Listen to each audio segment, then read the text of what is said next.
If we imagine the entire history of life on Earth as a single 24-hour day, then modern humans, Homo sapiens, showed up less than 8 seconds ago. That means, in the grand timeline of life, we're incredibly new.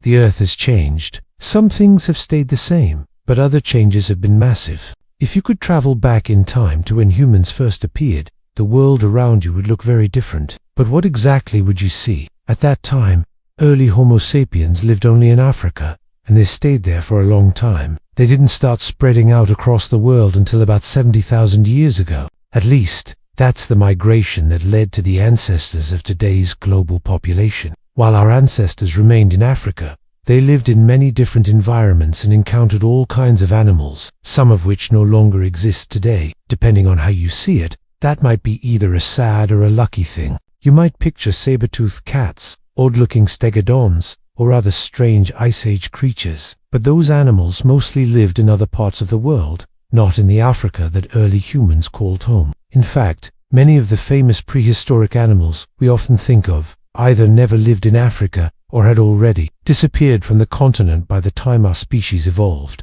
Africa followed a different evolutionary path compared to other parts of the world. Many of the now extinct animals there looked surprisingly similar to the ones we see today, just with some noticeable differences. A great example of this is Paleoloxodon, an ancient elephant. At first glance, this extinct elephant would look a lot like the modern ones we know, but if you got closer, you'd realize something was very off. Its body was massive. In fact, it holds the record as the largest land mammal to have ever walked the earth. Strangely enough, Paleoloxodon is also considered the smallest elephant. How is that possible? Well, this group of elephants had multiple species, and they varied a lot in size. Some were enormous, while others were much smaller. By the late Pleistocene, most species of Paleoloxodon had already gone extinct, especially in Africa. Only one species remained by the time early modern humans appeared. That species was Paleoloxodon gilensis, which lived about 130,000 years ago. It wasn't the biggest of its kind, but it was still incredibly large, likely a direct descendant of the second largest species, Paleoloxodon, rheci. From the few fossils we have, it looks like Paleoloxodon gilensis was nearly the same size as rheci, which is astonishing, considering that rheci was recently estimated to have stood around 4 meters tall. This giant elephant stood around 2 meters tall at the shoulders and weighed an incredible 15.3 tons. Even for a 15-ton elephant, its tusks were unbelievably massive. Paleoloxodon species had the longest tusk-to-body ratio of any elephant, with tusks so long that they were about the same size as the entire bodies of some modern elephant species. But that wasn't the only unusual thing about them. Their tusks were also much straighter than those of today's elephants and angled closer to the ground. This may have helped Paleoloxodon gilensis interact with its environment, possibly using its tusks like shovels to dig up roots or scrape the ground for food. To make this animal even more intimidating, it had unusual scars, which scientists believe played a key role in strengthening its tusks. These bumps acted as attachment points for large muscles that supported the head, allowing the elephant to swing its massive tusks with more force and speed, turning them into deadly weapons. At this point, you'd think that any animal would know better than to mess with such a powerful creature. But surprisingly, some researchers believe that early modern humans might have actually hunted these elephants. While there's no direct evidence yet, we do know that other human species in Eurasia regularly hunted and butchered similar Paleoloxodon species using weapons like spears, and by this time, our ancestors had also developed javelins, giving them an even better chance at taking down one of these giants. Now, if early humans did hunt Paleoloxodon, it probably wasn't something they did often. This was the biggest land animal on the entire continent, meaning any attempt to take one down came with huge risks. Besides, there were plenty of other large animals to hunt that were smaller and not nearly as dangerous. But smaller didn't always mean easier. A great example of this is Rusingoryx antiquus, also known as the giant buffalo. Even though it was much smaller than Paleoloxodon, this extinct buffalo was still incredibly powerful. In fact, it holds the record as the largest bovid to have ever lived in Africa. Adults could grow up to 3 meters long and stand about 1.85 meters tall at the shoulders. To put that into perspective, they were taller than most moose, but size wasn't their only impressive feature. These animals were packed with thick muscles and had strong bones, making them extremely sturdy. Larger males could weigh up to 2.2 tons, about the same as a modern white rhino, which is the heaviest rhino alive today. And here's the crazy part. White rhinos weigh so much, partly because of their thick armor-like skin. But Cinchorus antiquus didn't have that. It was just pure muscle, strong bones, and a little and if that wasn't intimidating enough, these buffalo had enormous horns that made modern rhinos look small in comparison. Their horns curved slightly outward and were extremely long, giving them an even more formidable appearance. The horns of Cinchorus antiquus were truly massive, possibly growing over a meter, 3 feet each. They closely resembled those of modern water buffalo, to which this species was closely related. Incredibly, these horns were even longer than those of many teratopsid dinosaurs, some of which were nearly 3 times larger than this buffalo. To sustain its massive size, the giant buffalo likely needed to eat enormous amounts of vegetation, and because it probably lived in large herds, these animals would have left a major impact on their environment, creating wide, well-trodden paths through the landscape. This made them relatively easy to track,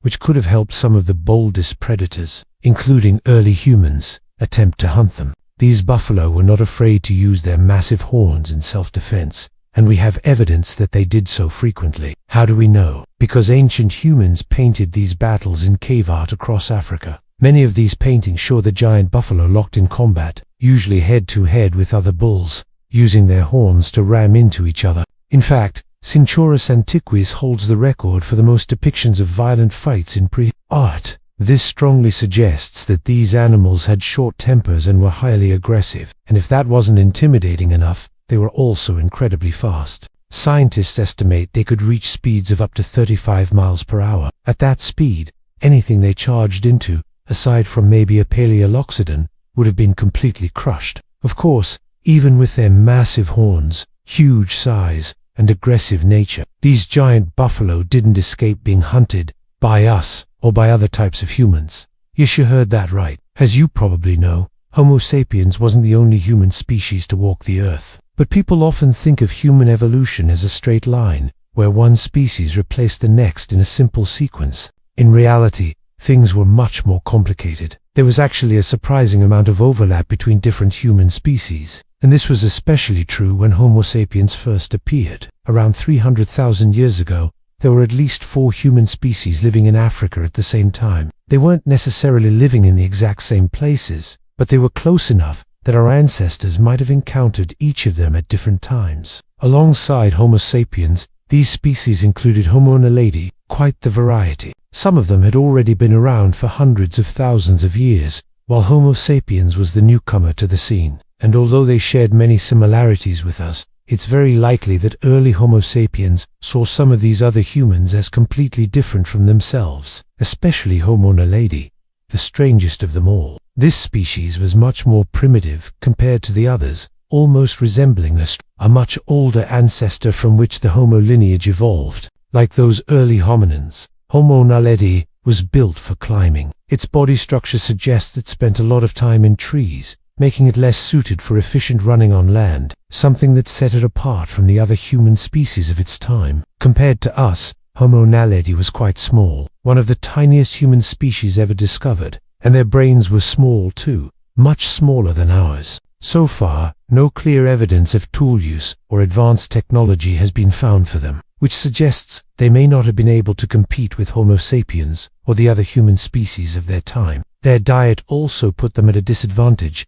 Instead of hunting big animals or gathering a wide variety of foods, they mostly ate tough, gritty plants that had fallen to the ground, often covered in dust and dirt. This is reflected in their heavily worn-down teeth. To early Homo sapiens, it would have been obvious that Homo naledi was very different from them. But things weren't so clear-cut when it came to another species. While Homo naledi is only known from South Africa, Homo heidelbergensis has been found in many parts of Africa, and unlike Homo naledi, they didn't stay in Africa. They eventually spread beyond the continent. Overall, they were much more similar to modern humans. They were about the same height as us, and had brains of a comparable size. However, they had some key differences. Their bodies were more Neanderthal-like, with broad chests and strong, heavily built frames. This likely made them tougher and physically stronger than Homo sapiens. So, If there were ever a fight between them and us, I know who I'd put my money on. Not only were they strong, but they were also highly intelligent. Their technology was on par with early Homo sapiens. Fossil evidence shows they used fire, built simple shelters, crafted spears, and made stone tools. Some evidence even suggests they created early forms of art. Thanks to these advancements, Homo heidelbergensis was able to spread across vast areas of Africa. Unlike Homo naledi, they weren't scavengers. They specialized in hunting big game, meaning meat was a major part of their diet. Since Homo heidelbergensis and Homo sapiens lived in the same regions and had similar diets, it's possible that they occasionally clashed. These encounters may have involved violence, but interestingly, there's also a chance that some interactions were resolved in a completely different way. Instead of fighting, they might have communicated. Studies of their hyoid bone, which plays a key role in speech and middle ear structures, suggest that Homo heidelbergensis may have had a form of language. It probably wasn't as advanced as ours, but it could have helped them work together as a team, and we have evidence that they were highly cooperative. One site in Kenya contains the remains of more than 50 butchered Therapithecus, a type of large baboon, showing that Homo heidelbergensis had well-organized hunting strategies. This level of skill likely extended to Homo rudisiensis, another early human species from Zambia. In fact, many scientists believe Homo rudisiensis and Homo heidelbergensis were actually the same species, rather than separate groups. Whatever the case, both species were highly intelligent and shared many similarities with modern humans. This makes the idea of possible interactions between them and Homo sapiens an incredibly interesting topic. So far, we don't have direct proof that our ancestors had face-to-face encounters with Homo heidelbergensis, but at least one study suggests that interbreeding may have happened in sub-Saharan Africa. Some researchers even believe Homo heidelbergensis could be a direct ancestor of Homo sapiens. However, this idea has been widely debated in recent years. While some scientists still see it as a possibility, many details remain unclear, lost in the fog of prehistory. Just like our mysterious interactions with other Homo species, there's another fascinating but uncertain piece of prehistory, one that involves one of the most terrifying baboon-like creatures to ever exist. Right now, we can't say for sure whether Homo sapiens ever crossed paths with this beast. Its fossil record is extremely limited, and there's a chance it went extinct before we even arrived. But it was such a bizarre and fearsome creature that it's worth talking about. With a name that literally means terrible ape, Dinopithecus was a primate bigger than an average human. Some individuals weighed up to 77 kilograms, and they weren't just large. They were powerfully built with strong muscles and an enormous skull. Inside that skull were razor-sharp canine teeth that were 20% larger than those of the biggest baboons alive today. While most baboons eat a lot of grass and savanna plants, this massive primate preferred fruit and possibly even meat. Paleontologists believe it was an opportunistic feeder, meaning it ate whatever it could find, including more flesh than most other primates of its time. And here's where things get especially eerie. Some researchers have speculated that Dinopithecus might have occasionally preyed on smaller early human species. Luckily for us, thanks to our larger size and more advanced tools, Homo sapiens would have likely been safe from becoming part of its menu. But Dinopithecus wasn't the only strange creature from that time. There was another animal that, while not nearly as dangerous, was just as bizarre, and this one definitely lived alongside us. Meet Rusingoryx, also known as the dinosaur one. At first glance, Rusingoryx didn't seem too different from modern hoofed mammals. Sure, it had a slightly unusual look, with a thick, elongated neck, but visually, it wasn't anything shocking. But if you really wanted to know what made it special, you wouldn't use your eyes, you'd use your ears. That's because Rusingoryx didn't sound like any animal we know today. Instead, it likely sounded like a dinosaur, specifically a hat. When paleontologists first studied its skull, they found something unexpected. Rusingoryx had large, hollow, trumpet-like, nasal structures inside its head. This feature is completely unheard of in other mammals, but is strikingly similar to the crests found in hadrosaur, the duck-billed dinosaurs. The only other creatures with a comparable anatomy were lumbar. Researchers believe Rusingoryx may have evolved this special feature due to similarities in lifestyle with hadrosaur. Both animals lived in large herds and roamed open landscapes where long-distance communication would have been essential. Additionally, both hadrosaur and Rusingoryx had highly specialized teeth for processing tough plant material. This may have influenced the way their skulls evolved, indirectly leading to their unique nasal structures, and ultimately, their dinosaur-like calls. Now, here's something fascinating about Rusingoryx. Scientists believe that it could produce sounds much lower than its normal vocal range. So low, in fact, that it may have been capable of infrasound is a frequency too deep for human ears to detect, meaning that Rusingoryx could have been communicating loudly without making a single noise we could hear. Because out of all the animals we've talked about, Rusingoryx is the only one we have direct evidence of being hunted by early Homo sapiens. A site in Kenya revealed butchered remains of Rusingoryx alongside human tools, strongly suggesting that our ancestors actively hunted these wildebeest-like animals. The way the bones were found indicates that humans may have hunted them in large groups, possibly driving them into traps. Some researchers even believe that overhunting by humans could have contributed to their extinction. Now, let's move on to another extinct animal, one that, at first glance, looks very familiar. Meet Prehistoric, an ancient wild pig that could have easily replaced Pumbaa in The Lion King, because, on the surface, it looked almost identical to modern warthogs. And that's not a coincidence. It's actually thought to be a direct ancestor of the warthogs we see today. However, there were some key differences. For one, Prehistoric was much bulkier. The average individual was about the same length as today's largest warthogs, measuring around 5 feet. But the real surprise comes when we look at its weight,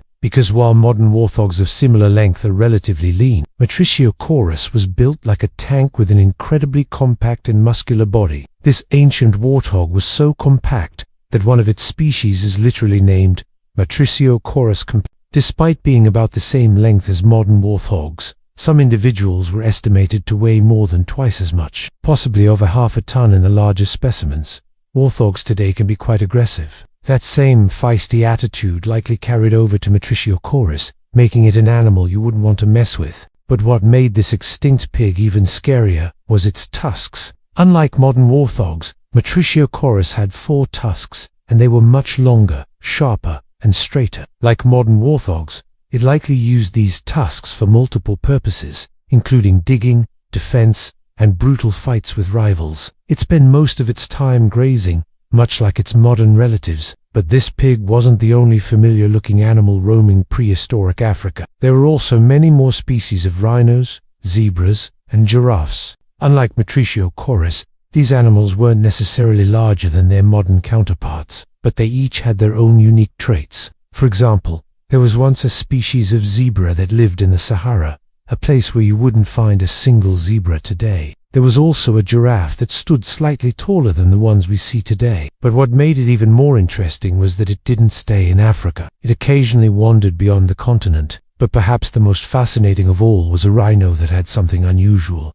hair. Meet Stephanornis hematicus, also known as the steppe rhino. Unlike the rhinos we see today, this species lived in northern Africa over 200,000 years ago. Compared to modern rhinos, the steppe rhino preferred cooler environments. This likely explains why it had a sparse coat of hair, making it somewhat resemble the famous woolly rhino, though it wasn't quite as big.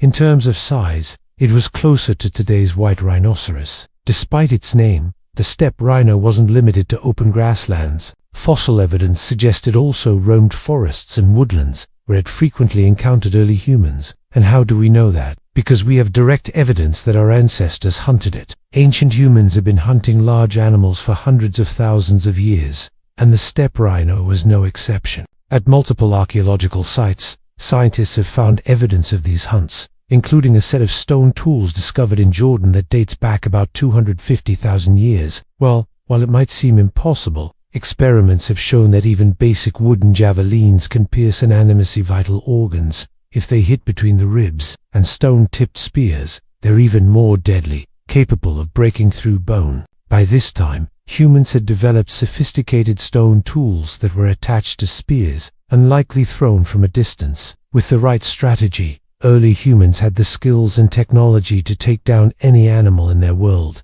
including the mighty steppe rhino. There's also evidence that early humans, or at least Neanderthals, held this creature in high regard. In fact, Stephanornis hematicus was one of the few animals that Neanderthal hunters sometimes kept as trophies. Fossils suggest that they may have collected its skulls, possibly as prizes or symbols of respect. Interestingly, despite the clear evidence that this rhino was frequently hunted, a study found little proof that human overhunting was responsible for its extinction around 35,000 years ago. Click on the video on the screen to keep learning with us.